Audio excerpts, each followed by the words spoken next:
Bonjour et bienvenue dans ce journal. Qui n'a jamais rêvé de faire ses courses sans se déplacer? Tout le monde. Et vous me direz, ça existe déjà, cet internet et ces sites marchands, c'est vrai. Mais faire des courses alimentaires sur le web, dans la ville où vous habitez, en vous promenant virtuellement dans les commerces que vous fréquentez, eh bien ça c'est nouveau. La ville d'Herblay est actuellement le test grandeur nature d'une nouvelle façon de consommer sur internet.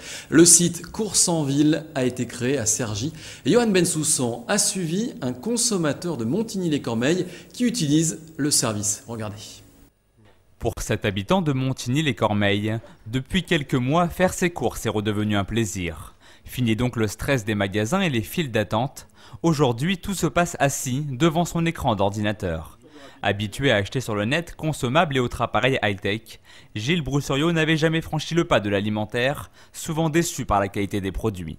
Client fidèle de ces commerces de proximité à Herblay, Gilles peut aujourd'hui retrouver son boucher, son caviste ou encore son fromager directement sur la toile. Un petit tour virtuel qu'il fait tous les 15 jours pour un panier moyen de 40 €. En semaine, en général, moi je quitte relativement tard. Je quitte souvent après 7 heures. Donc l'avantage du site, c'est que j'ai tout commandé le matin ou la veille. Et je peux commander soit chez le boucher, le fromager. Ils me regroupent tout, éventuellement chez le même commerçant. Et j'ai pratiquement pas de temps d'attente. Après 5 minutes à se laisser tenter par ces étals virtuels, Gilles a lancé sa commande, 2 bouteilles de vin et 3 entrecôtes. Des produits qu'il récupérera le soir même. C'est ici dans ses bureaux de Cergy que le concept a vu le jour. Lancé depuis fin juin sur Herblay et ses alentours, le site compte environ une centaine d'abonnés au service. Un chiffre pas encore pleinement satisfaisant pour les créateurs du site internet qui espèrent atteindre prochainement le cap des 250 inscrits. Et pour séduire et attirer le plus grand nombre, les concepteurs ont fait le pari de l'immersion virtuelle. Le consommateur, quand il rentre dans sa ville, il reconnaît les façades de ses propres commerçants. Et quand il rentre dans les magasins, il reconnaît aussi son commerçant, puisqu'on a photographié le commerçant. Donc on a, j'allais dire, humanisé la partie virtuelle d'Internet. Monsieur Brousseriot, je vous ai passé une commande sur le site. De la commande virtuelle à la rencontre avec le commerçant, voilà toute l'originalité du concept. Au-delà du simple retrait de ses achats, Gilles reçoit ici des conseils de son boucher pour cuisiner au mieux ses produits.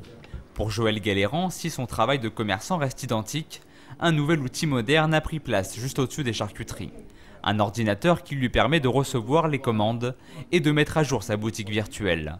Ainsi, les promotions, par exemple, se retrouvent également sur la toile. Un concept qui, il l'espère, lui permettra de toucher une nouvelle clientèle. Si c'est pour servir sur Internet nos clients habitués, l'opération n'est pas bonne, quoi. C'est pour aller chercher vraiment d'autres clients. Et des clients un peu jeunes qui se servent de ça fréquemment, quoi.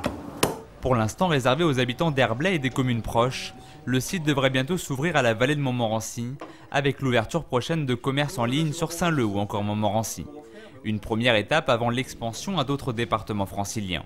Un site de vente en ligne pour sauver le commerce de proximité. L'idée semblait paradoxale, mais elle fait son chemin chez les commerçants qui ont peut-être trouvé là leur arme pour affronter la grande distribution. Et voilà, merci à vous, bonne soirée. Merci, vous aussi. Au revoir, monsieur.